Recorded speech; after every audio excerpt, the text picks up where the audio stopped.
Hello, and welcome to Networking with Michelle. You are tuned into the podcast dedicated to enhancing your professional development by nurturing relationships and navigating the professional maze. Michelle Ngome is the founder of Line 25 Consulting and author of the book Network, Navigate, and Nurture, The Equation to Strategic Networking.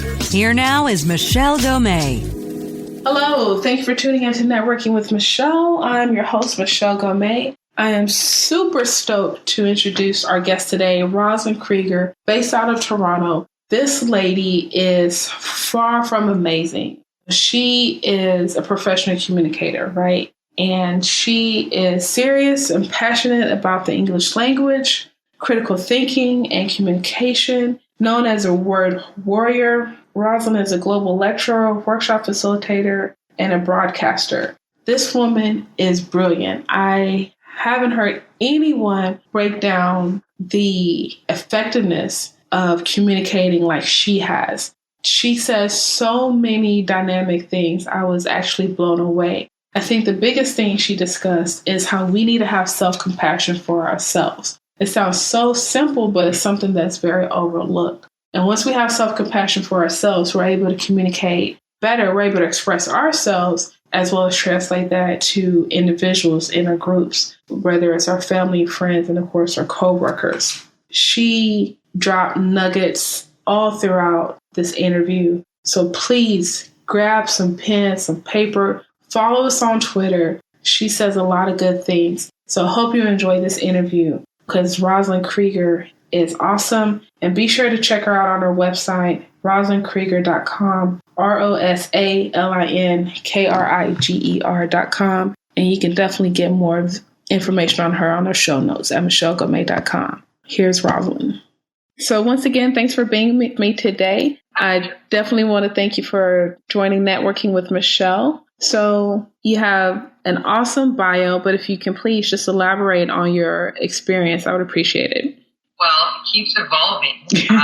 I'm painting for the first time in 32 years. I'm doing the 100-day project. Okay. Painting number 32, and I'm absolutely killing it. Absolutely loving it. I can't wait to draw, and I started a playwriting class yesterday. Wow. You have so much experience in writing. You just now getting into playwriting?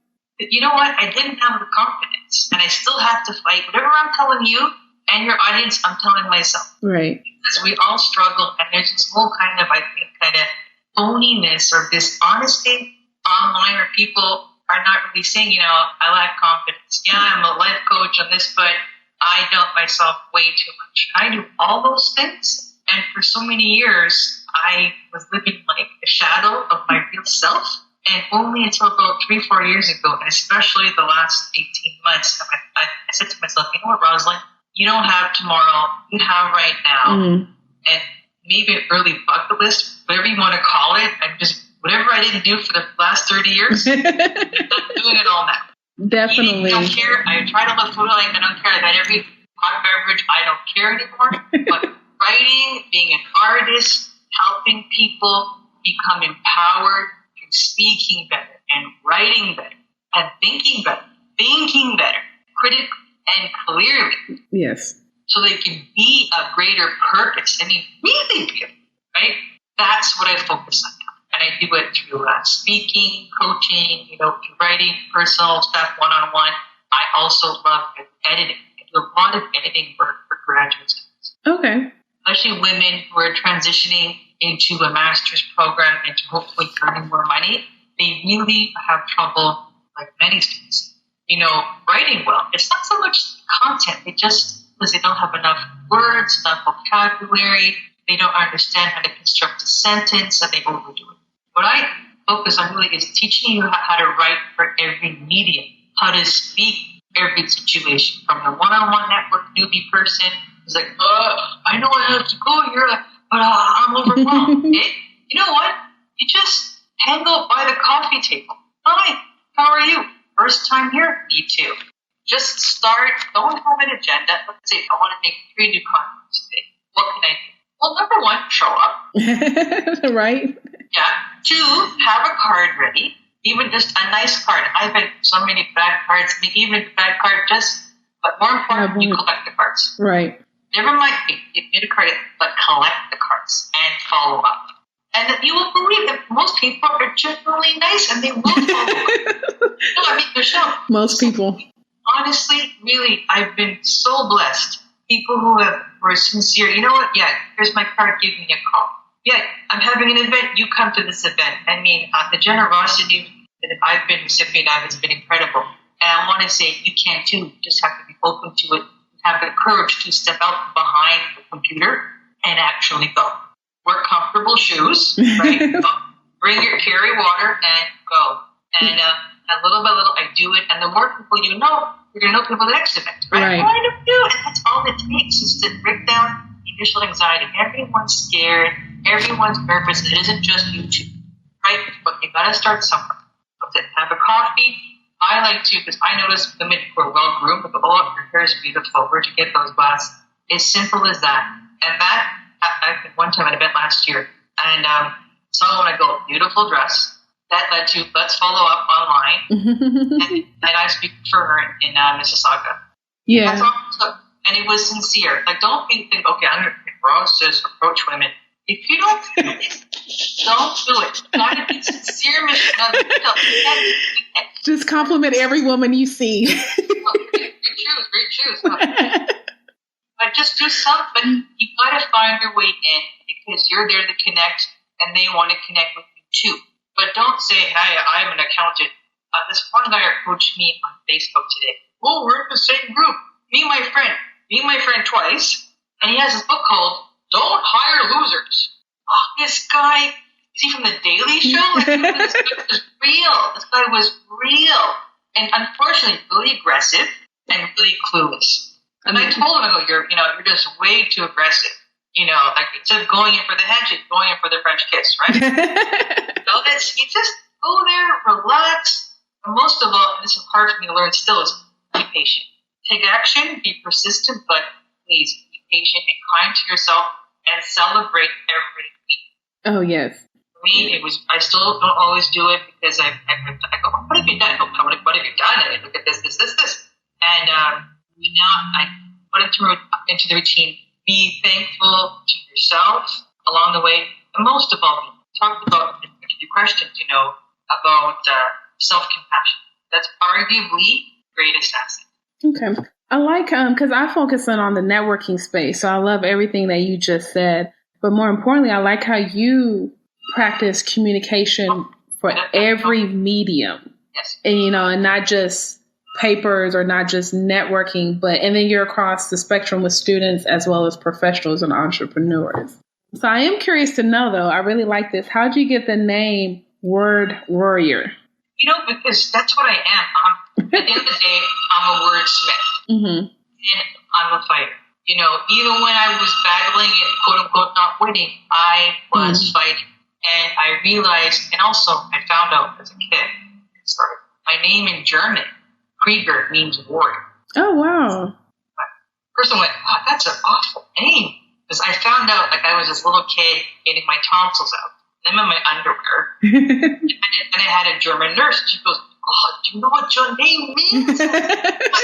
She goes, it means wolf. I'm being told by a scary German woman, it's a great name. I said, come home. Are we even Jewish? I come home, I go, what the hell? And then a few years ago, I embraced it. I said, it doesn't have to be a bad thing. Because I met a guy who calls himself Peaceful Warrior.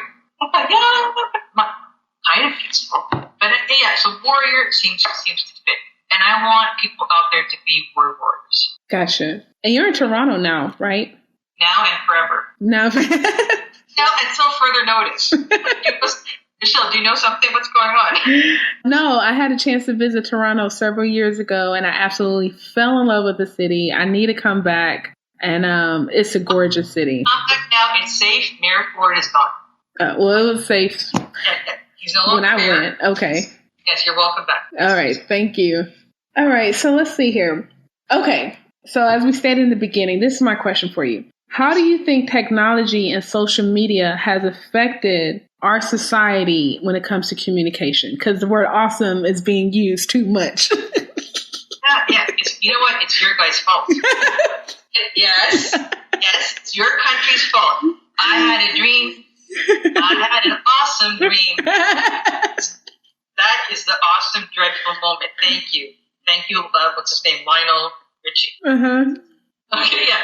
There's such a dearth of word usage, and it's so sad because your words, in addition to your integrity, is your gift to the world. It's your initial source of communication. After people see you and judge you, they're going to wait, well, what's going to come out of her mouth? You say, yeah, I'm awesome. You know what? Unless they're feeling that way too, they're really going to, I think, lose interest. And I think it's a shame. It is a crying shame. We are the most highly evolved species, and most of us choose to use that one horrible word for everything.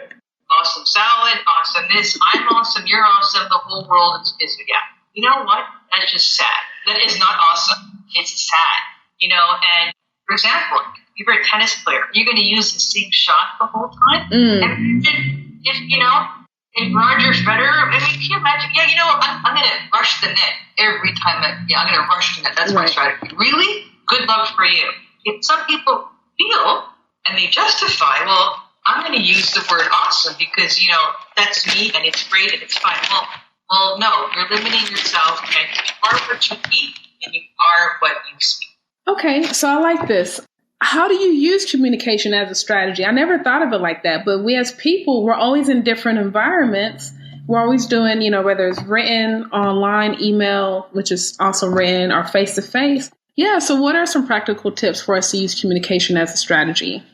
Number one, before you write or talk to anybody, give yourself a little project. It is called, What is My Moral Code?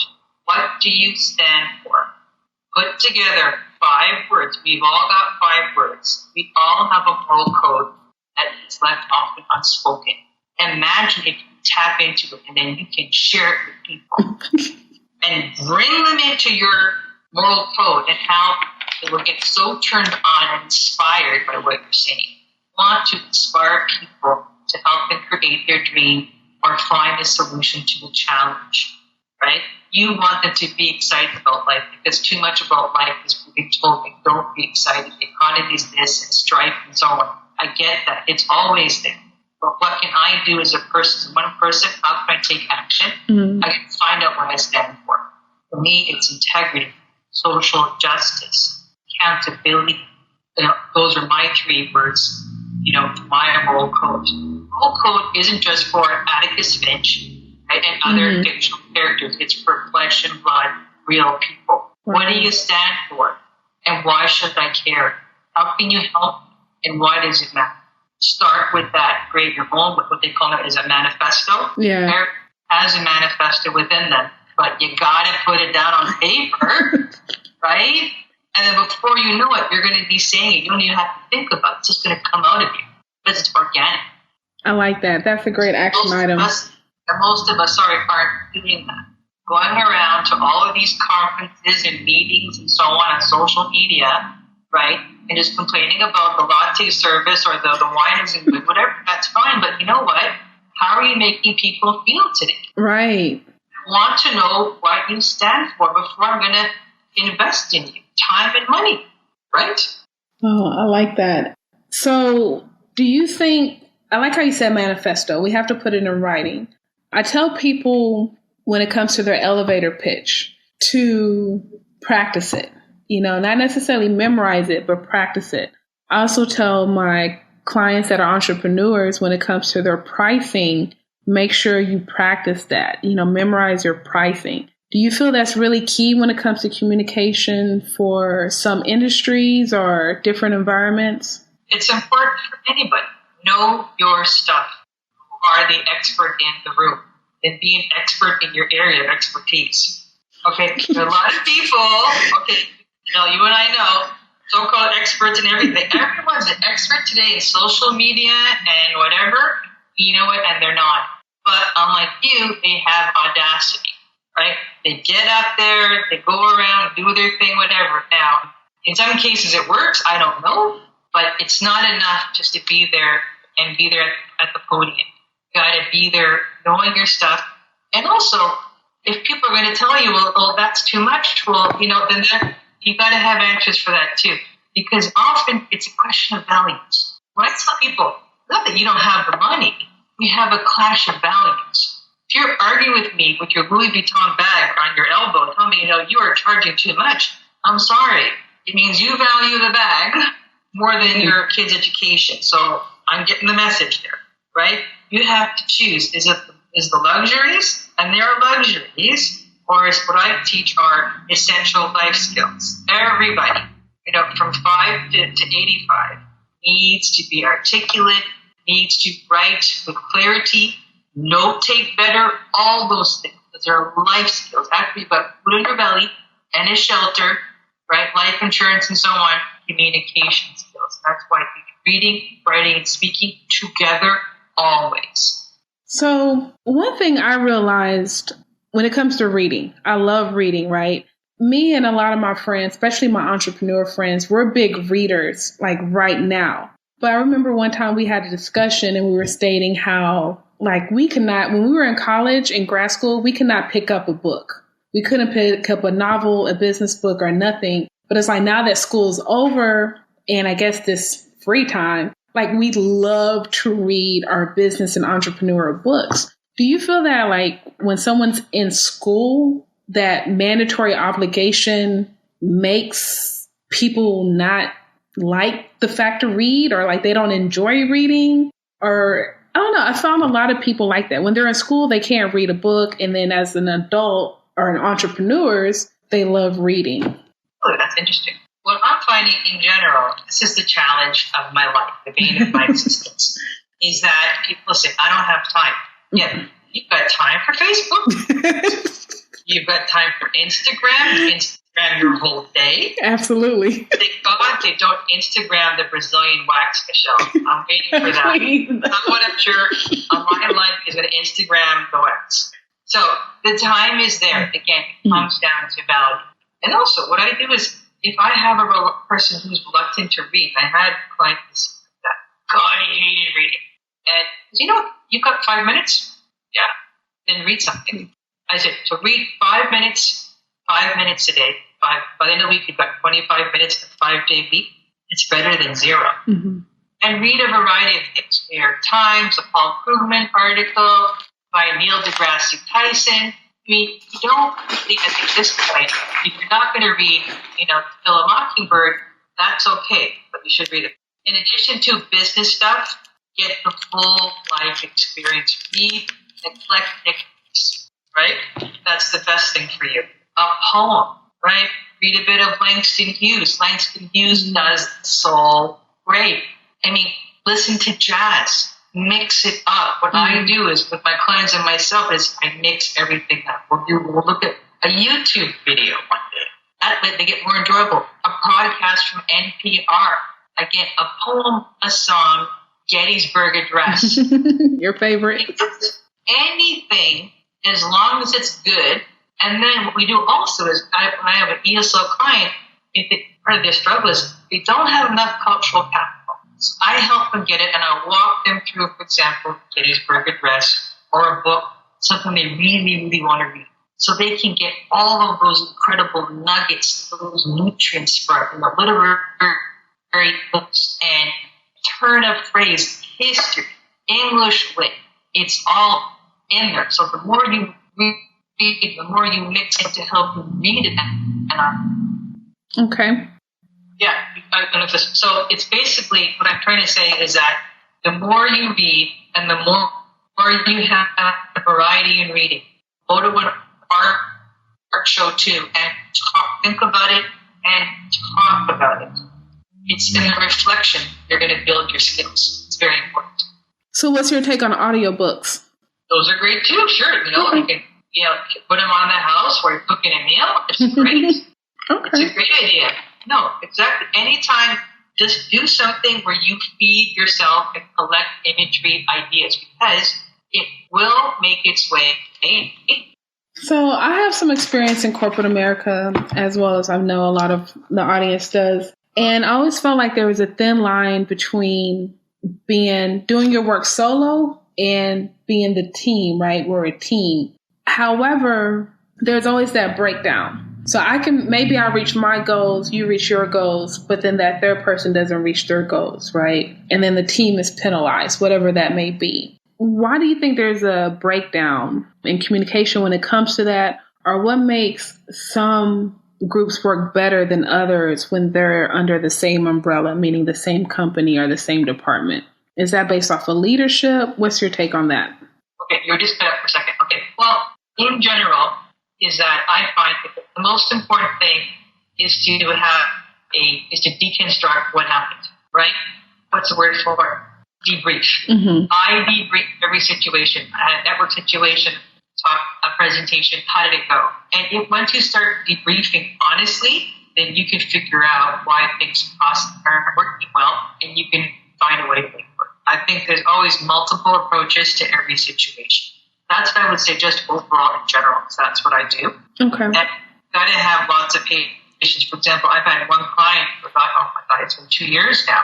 And we're finally getting a breakthrough and getting her to get a bit more analytical, right? Because like most people, she's very scared, even though she's known me for a long time. But you have to find a way and to move forward. So I think focus on that. Create an environment where you're open to making mistakes, open to failing, as I said, without judgment. Okay. So how would you define working with compassion and self-compassion? Very important. Number one, if you're going to be in any kind of business, teacher, educator, minister, whatever, you've got to have compassion. And you're only going to have compassion if you have for yourself. Mm. So your relationship with yourself mirrors the relationship with others, with broader society. Your relationship with yourself is dysfunctional. I'm focused a lot, especially even though I fail, I focus on self-compassion. Because for me, it doesn't come natural. It doesn't come easy to a lot of us. We're not used to it. Oh, it's so foolish. It's indulgent. No, it's not. Raise a civic-minded, caring citizen. You got to raise them to love themselves. It doesn't mean being egotistical. There's a difference. We're talking about healthy, self-nurturing, being loving, being accountable. And that will make you more compassionate towards others. It's the only way to go, only way really good to save humanity. Self-compassion. Okay. I want to move forward a little bit to those listeners that do have children. I really like how you say when you empower a child or a woman, the whole family and community benefit. It's so very well put. Please, please, please elaborate on that. It's true.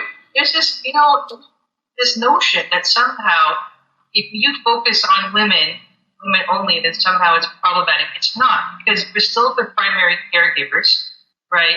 And we're still, one's at home and working outside the house. But the difference is, but when you educate the woman in your house, because of her role as a primary caretaker, it's going to involve the kids. And it's also going to make her partner happy as well, and the whole family and the community.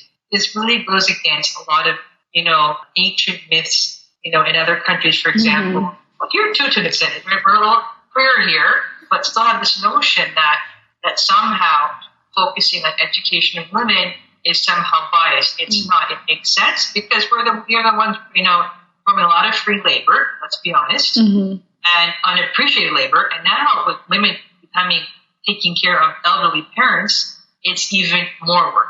So childcare, taking care of parents and taking care of the family and working on top of it. So therefore, since we are the primary workhorse, for lack of a better word, it makes sense to educate us because we're the ones, the foundation for all of society. Right? And when she feels good about herself and feels empowered, she's going to empower her kids and her partner. And of course, it has a whole ripple effect. So if we're going to put money on helping out women, especially being educated, starting their own business, because it's going to help everyone else. The money has to go somewhere. Right. And you see that, the man who invented the microbanking, I think it was Bangladesh. I mean, that's a great example. He lends out money to women only, and afterwards to buy a cow, start a business, and of course the whole family does well. Yeah, I just want to thank you for that message so much. I'm going to make sure I incorporate it and share it as much as possible because it's so simple and powerful. So thank you. Yes, absolutely. Absolutely. So with that being said, well, this is off the top of my head. Here in America, there's I guess, wage discrimination, as women only earn 70 cents to $1. Is Canada do they have that problem as well? Yes, but let me ask you, I'm thinking it has to be even more problematic for women of color, right? Mm-hmm. Women of color are probably earning less money than white women, right? Right. Yeah, so what's your question? Go ahead. Well, does Canada have the same problem? Okay. Yes.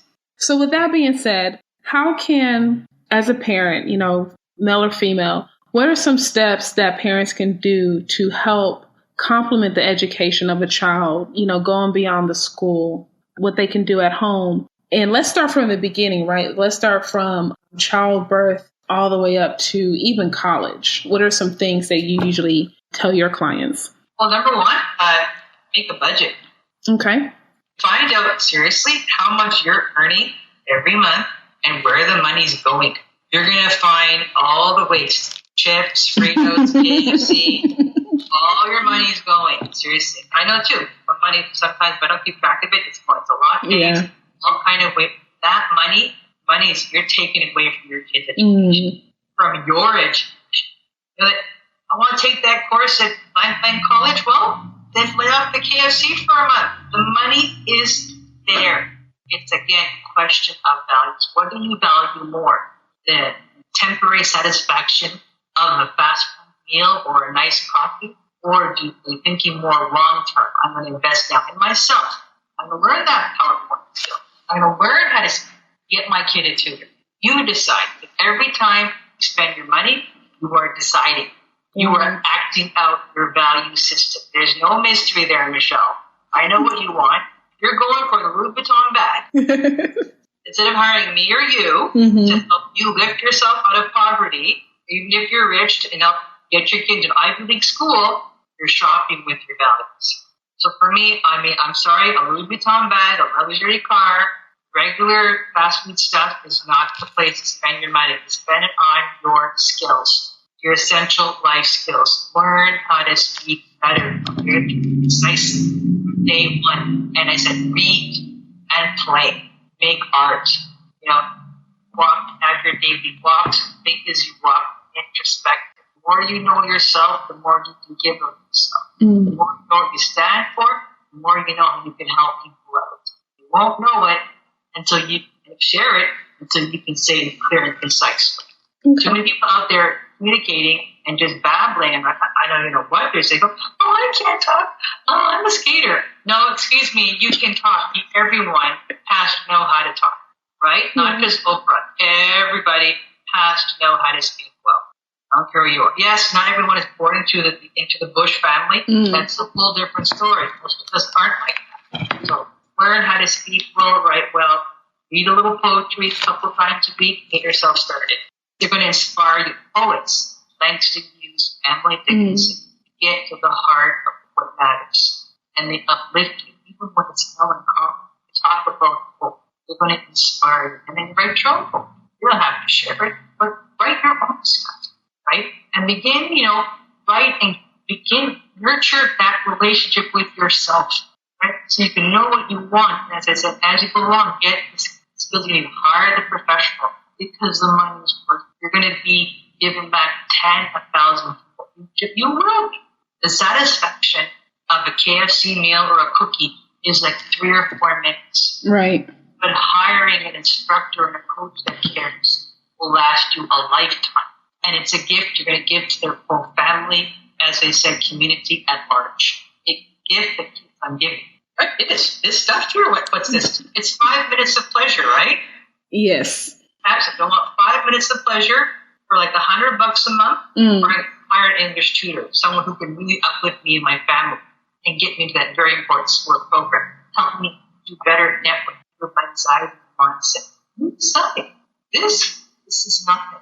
It's temporary, it's ephemeral, it's escapist, it's a waste of money when you're spending, many of us, hundreds of dollars of stuff. And after 1 year, in a lot of cases, like $2,000. Yeah. That's tuition somewhere, man. Think about it. Absolutely. You decide. Okay. I was in a leadership class not too long ago, and they were focusing on education, kindergarten through 12th grade. And they said that, I hate to misquote this information, but I believe when you're Paraphrase. I believe the instructor said when the child's like 5 years old, that's a good time to introduce a new language. Or Earlier? Okay. New language or even maybe an instrument. Earlier? Okay. Why not? What are you waiting for? Well, I'm a little hesitant. Okay, Michelle, I'm not a child expert. I'm not. I'm an expert, communications and so on. But, if your kid sees a trombone in the corner, give him the trombone. Ooh. Right? Give him a xylophone. Give her a tambourine. Who cares? Let her play. You just let them play. Well, I also wanted to say that the instructor said that those parents that were educated, they had a bigger vocabulary. So they were using more words around their children, and their children were able to have better communication and education throughout this course of their life as well. It's probably true. Studies have shown people here, for example, can afford a tutor or education coach like me, their kids will do better. Of course they will. They will. But I always give my clients homework. Not 5 minutes. What can you do? Learn 5 new words. Do something. You want change? Well, you have to actually do something. Take action. No, I thought, Michelle, action. I'm waiting for change for you to come to me. I'm waiting. Yeah. Change didn't come because I did nothing. You actually have to, do stuff. That's it. I actually have to do things. Here's to that out. It's the truth. You don't get off your butt, literally move your bottom, you won't get anything done. And just start. There was just do it. Just start. Yeah. And be nice to yourself. You're a beginner. Michael Jordan began somewhere.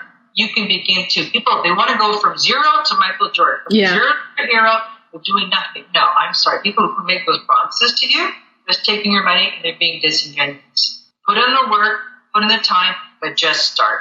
Little steps. 5 words here, a poem a week, right? Keep a journal, right? 2 minutes, 1 minute, 3 minutes, 5 minutes.